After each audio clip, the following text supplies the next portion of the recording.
Here are two units 330, but one is 330, another one is 330 GC. So let's find the difference between them. First, the undercarriage. 330 has 9 drag roller and a width of 3.18 meters. In contrast, the 330 GC has 7 drag roller and is 3 meters wide. So the 330 is more stable overall. Next, smart technology.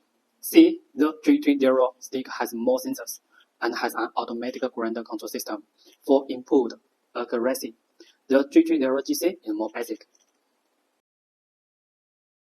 Third, bucket capacity. The 330 has a bucket capacity of 1.8 cubic meters, while the 330 GC has 1.6 cubic meters.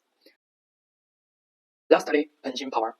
They all equipped with C7.1 engines, but 330 delivers 195 kW, while the 330 GC has 159 kW, making the 330 more powerful for heavy-duty tasks. What else did you discover? Let us know in comments. Also, if you are interested in those two units, let me know.